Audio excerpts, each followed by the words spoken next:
What you guys, got another PC build here for you. This one is the ice white build. It's not completely white, but it's as white as you're going to get it in 2021. So these are the parts I used for my build. I used the ASRock Pro series motherboard. It's a B550M Pro 4. So micro ATX motherboard, plenty of room for what I need in this motherboard. It's an AM4 socket, as you can see here. It does have white accents on the board, which will tie in with the white theme that I'm doing here. It does have aluminium heat sinks here on there, and also has plenty of ports on the back with a Type-C connector here as well, which is going to be ideal for what I need. Now this was the closest I could get to a white motherboard for a micro ATX build. I've also gone for a Ryzen 5 processor here, and I'll be putting that into this build. It's going to be a 5600X, which will be plenty of processing power with 6 cores and 12 threads, which is ample for what I will be needing for this particular build. So let's take a look also at the RAM we're going to be using. We've gone for the TeamForce Delta RGB DDR4 gaming RAM here, 3600 speed, also 16 gigs of RAM, CL16 latency on this one as well. So let's take a look at the power supply. We've gone for the CXF RGB series. This is the CX650F from Corsair. I went with this one because I didn't have a graphics card at the time and I was going to use a 1660, but I've now got my hands on a 3070 ZOTAC Gaming Twin Edge White Edition. This is a nice small compact card which will fit lovely in that case. And if I would have known that I was going to get my hands on a 3070, I would have probably gone for a 750 watt power supply, but 650 watt should be okay for this graphics card. So we went with the Bitfenix Prodigy M 2022 ARGB case. This is the white edition, so should go great with the parts we've chose for this build. Now I'm pretty blown away by managing to get quite a lot of white parts, especially in 2021. So let's go ahead and prep the motherboard ready for the build. So we've got the ASRock Pro series motherboard here. This is a B550M Pro 4. It's a really good motherboard if you're looking to buy a 3rd gen Ryzen processor.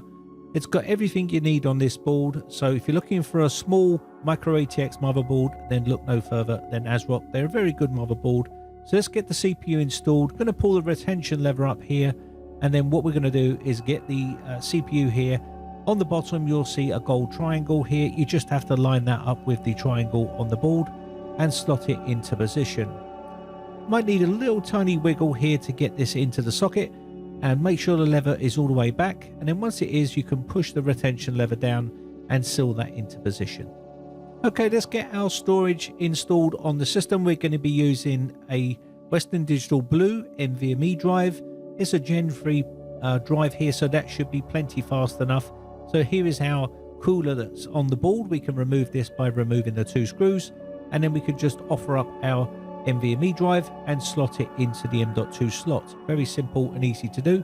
You can see there's a little slot here. We just have to push this into position, and then we can put our holding plate back on top here. Now there is a thermal pad on the bottom here. We just need to remove this little cover here like so, and then we can screw this back into position, and this should keep the NVMe drive nice and cool. Now if you don't have one of these on your board, that's okay. Some motherboards don't have these on the board. That depends on the type of board you're buying, on how much you spend on your motherboard. But once we've got this lined up, we can then just put the screws into the plate here and screw it back down to hold the NVMe drive into position. Very simple and easy to do.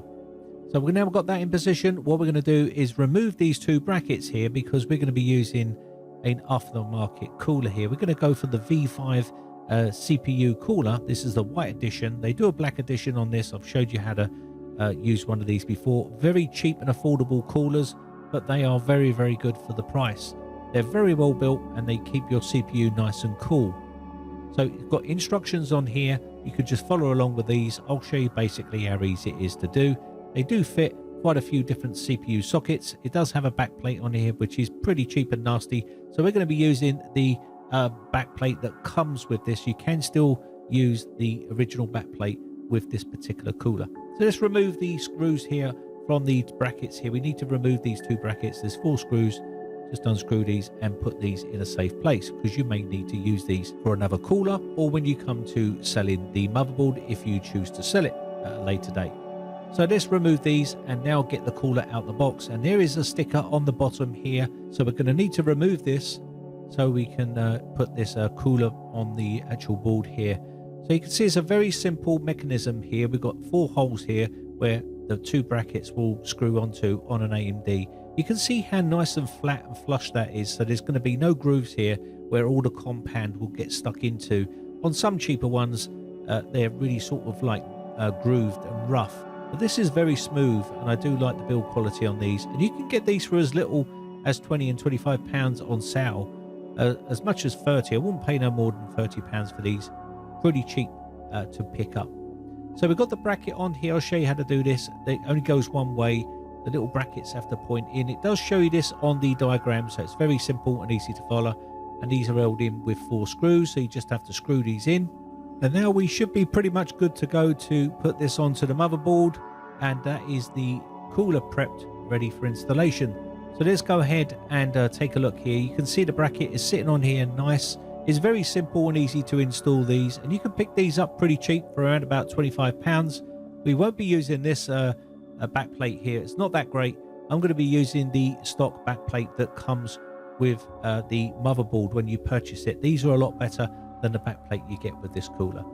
So let's go ahead and put that back onto the board and put some compound onto our CPU. How you put your compound on is entirely up to you, whether you want to put a line, a dot, a dab, smear it, whatever you want to do. You can do it whatever way you like. I'm just going to use a rubber glove and smear this across the top here until I get a nice even coat across the CPU. Now we've got that done, we can offer up our cooler and put it into the backplate and screw it down. So let's go ahead and get that in. There we go. Just line this up and get it into position. And once you get that into position, you should line it up on the screw holes, and you'll have 4 screws which you need to tighten down. So I'm going to do a little few turns here, not all the way down, just so I can get a hold in on it. And then I'm going to go to the opposite diagonal side here and give this a little turn as well.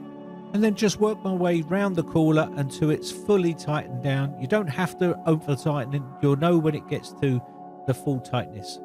And there we go. That is the cooler installed. All I need to do now is put the fan on, and this is an RGB fan on this one. So this got some little hangers on here.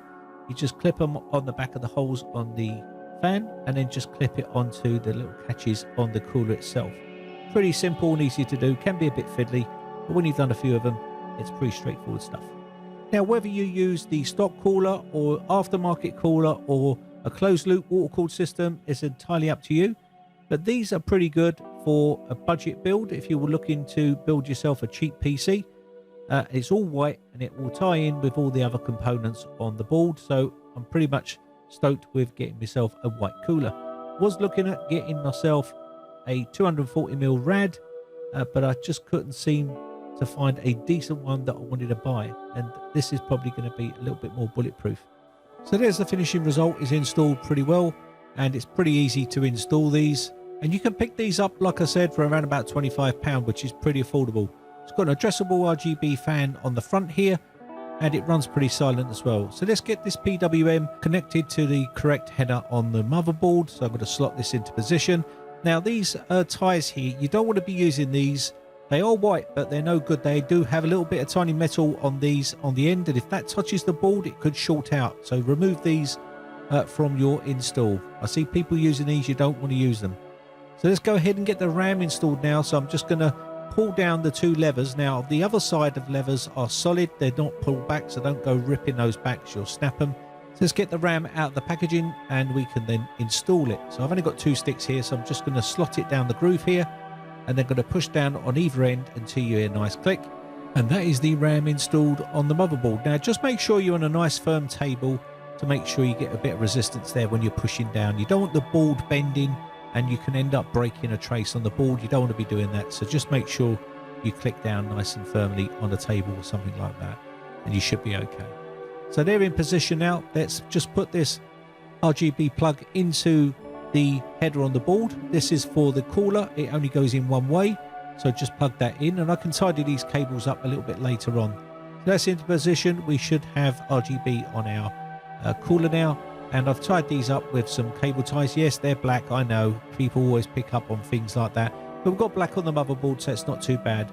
If I'd have had white cable ties, I'd have used them, but black ones will do for now. You're not going to see this anyway. Maybe it's going to be tucked down either underneath or poking out the back of the case. And I'll tuck this through as well so you won't see this either.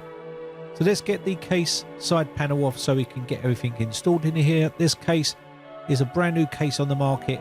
It's a remodel of the older Prodigy case. If you remember those, they were very, very popular cases back in the day. And this one is the new revamped version. Now this is quite a wide case, but it is sort of midi size in height. Now I wouldn't suggest you use this case if you've never built a PC before, because it is quite confined and tight in there, and it is pretty difficult to try to hide cables, so it might be a bit more difficult for someone who's never built a PC for the first time. I would use more of a standard case, but these are pretty okay to build in. They're not too difficult once you've built a couple of PCs. But if you're after a small wide type of PC, then give these a check out. They're pretty good. I'll leave all the links for all the parts I've used in this build in the video description for you. But as you can see here, I'm just going to remove all of this out so we can get our motherboard installed into the case. So as you can see, it's a mesh fronted case, full white. They do a black version on here. This is the RGB version, which comes with 3 fans which have addressable RGB on them. And you may find it a bit peculiar because it is an upside down sort of case. It has the control panel on the side of the panel here. It's not on the front. It's basically on the side panel. So I think I'm going to install the power supply first. This is a white power supply, as you can see here. It does have RGB on the fan here, which will look nice on the front. So I'm going to have the fan facing out the front so we can see a bit of RGB on the front here. This is a CX650F RGB version, Corsair, fully modular, as you can see here. So it should be good for cutting back on cables, so make it nice and clean inside here. Now there's no shroud here to hide the power supply, so it is going to be visible. So you just have to be very, very careful the way you do your cable management. So let me just get these 4 screws here. There is a little sort of mounting bracket that will go to the power supply here and hold it in position. Power supply stands vertically up. You'll see how it goes in a second, but I just need to screw 4 screws in here and then you'll see how it works. There is a little cable inside of this case which will tuck round underneath, and it plugs in to the actual power supply itself. It'll all make more sense once I get this installed. So let me just get these 2 other screws screwed into this little bracket system here, and then we can go ahead and get it installed. Now the reason why it's a bit fiddly to put this on is because I've got a massive big tripod in front of the PC build, and I'm doing it from the side with my left hand, and I'm right-handed, so it's not easy sometimes, and it does look a bit cumbersome. But I can assure you, with the tripod out the way, it's much more easier to build a PC than it is with a tripod in a way. And lights as well. I've got a light on the side and a tripod, and it does get a little bit difficult sometimes. Let's go ahead and tighten up these 4 screws, and then we can offer this up inside the case here. So it's quite a unique little way of installing a power supply. It goes upwards like this, and I'm going to have it with the fan facing out to the front, and you can have it facing inwards if you wanted to, I suppose, like this, if you rotate the bracket around the other way. But I prefer it to have it this way with the RGB out there. So I'm going to tuck the cable underneath here because it has to go a certain way, and push this down, and then I'll push the power supply inside here, and this will sit on this little tiny platform here, and it clips into position. Let me show you here so you can see how this goes in. So it's not your standard fitting. I need to rotate this around so you can see it. Just need to put those there and flip this around. When I get it on the other side here, you should see 2 little plastic feet here that need to slip into that hole there. There we go. And once we get those in, we can just hold this down with the thumb screw, and that should be held into position. I'm just going to tighten the old thumb screw up, and that is the power supply in the correct position. It looks a bit peculiar there, and that's because it's not the normal way that you install a power supply facing upwards. but this is the way this case has been designed. It's a bit of an upside down case, so it'll all make sense once you see the full build. So I'm just going to remove the front panel here. This is a mesh front panel here, so you can easily remove this and clean this off. There is a filter on here, so you can just run this under the tap and clean it if it gets a bit dusty. Being a mesh case, it's going to suck in a bit of dust, but now you can see that RGB on the front here will shine through here, which is something I thought might be interesting for this particular case. Now there is a little area up the top here, and they've got a dinky little fan in here. I really don't know what their idea was with that fan. It's just too small. But I suppose really if you had a longer power supply, then you wouldn't have had room to fit a bigger fan up the top. And I think the idea of this little fan was to blow cold air over the GPU. And I think that was the idea of it. But it's only small, as you'll see here, and I'm just going to remove it because I don't like small fans like this. And yes, I just dropped the screwdriver because I'm using my left hand and I'm right-handed because the tripod's in the way. So let me go ahead and unscrew the rest of these. There we go. They're done. I'm pretty sure someone will pick that up in the comments section. But let's flip that around so we can see here. Look at the size of that little fan there. it's a dinky little fan.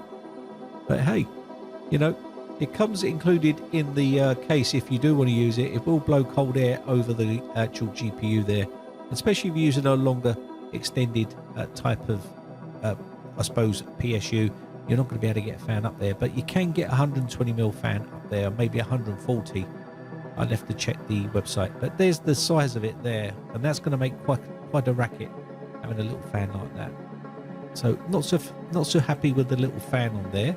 Now the power supply does come with some white cables, as you can see here, so I'm going to be using these in the actual build. I did have some other cables which I was going to use, which are the Bitfenix type of cables, but I've got loads of these which are with the power supply, the flat type.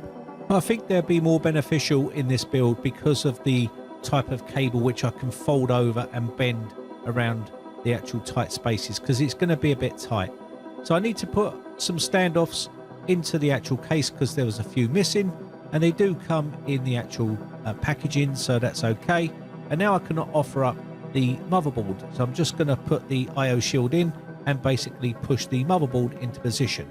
So the IO shield has already been put in. Just make sure you don't snag any wires when you're doing this, because you don't want to pinch any wires. That can be a bit of a nightmare. So just free up any wires, and then once you've got it set into position, you can then screw it down. That's simple. So there's a bunch of screws on here. Now make sure you get your standoffs in the right position. You don't want those touching the back of the motherboard if you don't have a screw there, because that can cause problems. So make sure you're using the right standoffs in the right position. And I'm just going to screw all of these in. I'm not going to show you every single screw because that will just bore you to tears. I'll just show you a couple here. And that is the motherboard now screwed in. So on the bottom of the case, you'll see how this works now. So I've just plugged in the cable into the power supply, and you can see it's in reverse. So that is at the front, whereas it normally would be at the back. Now there is a mesh filter that goes on the bottom here, which will catch all the dust, and that will go on the bottom. I've removed it while building, but I will put that in towards the end. So let's go ahead and take a look at the space here. You can see there is enough room here, I think, for a fan. I'm just going to check the size here to see whether I'll be able to squeeze in a 120mm fan. Now, it might be a bit tight, but I'm trying to get a fan in here for an intake so we can get some airflow into the case. So this is a 120mm fan that should fit in there perfect.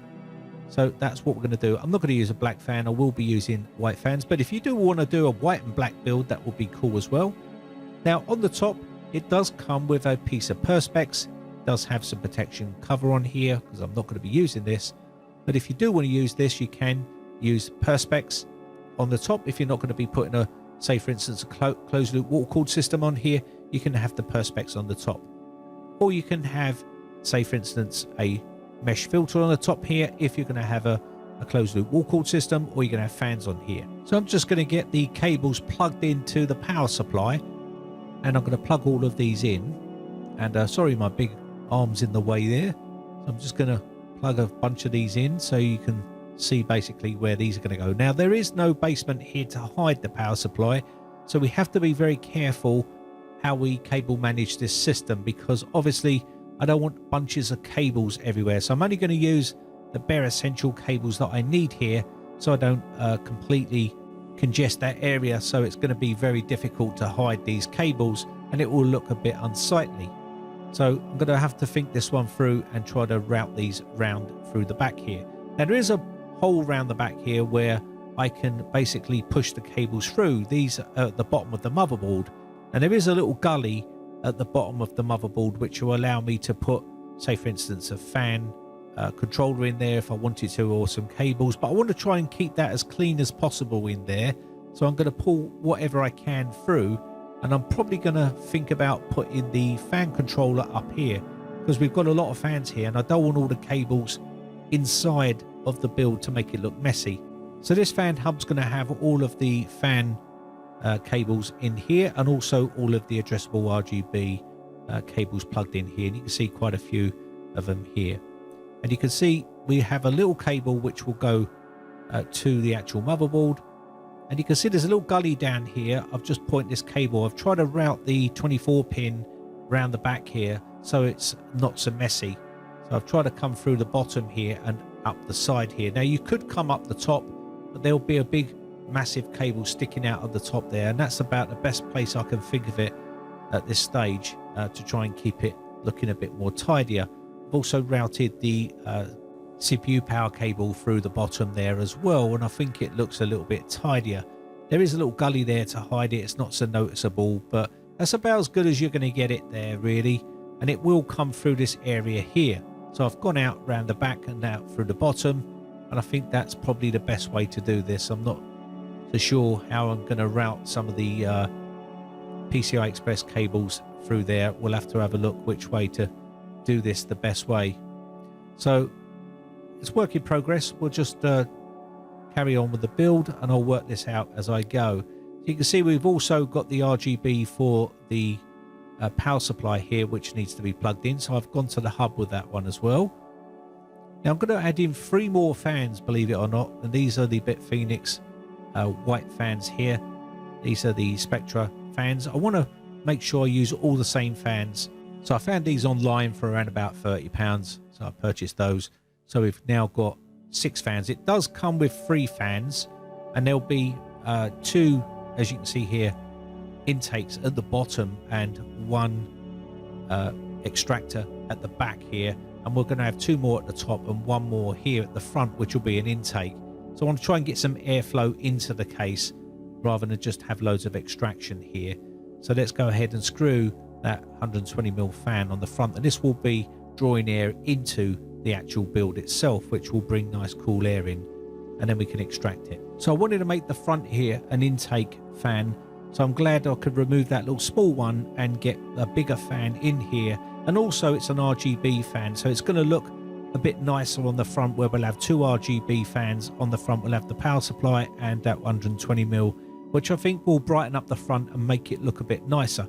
That's just my opinion. So what we'll do now is we'll take a look at the fan around the other side, and you'll see how tight it is on that side, so we can see how tight it is for an 120mm fan there. You can see here there is a little bit of room for it. It's a bit of a squeeze, but if you had loads of cables plugged in here, it's going to restrict airflow a little bit, but it should still serve a purpose more than that little fan that was in there. So some of these cables will be bent down, as you'll see a little bit later on during the build. Now for more storage, I can always add another NVMe drive in here as well. So I'm just going to put a couple of fans up the top here, and I'm going to use these as extraction fans, which is going to extract heat out of the top of the case. Heat rises, so I thought make these extraction fans, and that will draw air out the top.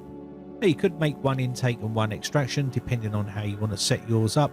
I'm just going to have these both as extraction fans. I could always mess around with this case at a later date and find out which is the best possible airflow for this small little case. So we'll give it a go as it is like this. And again, what will be on top here will be a mesh filter on top here. Now if you had a 240mm rad on the top here, that will be a nice little added feature. Also, it would clear up the view inside the case because you won't have that cooler. But I've gone for a much smaller cooler here, so you can still see the motherboard and still see the components in there.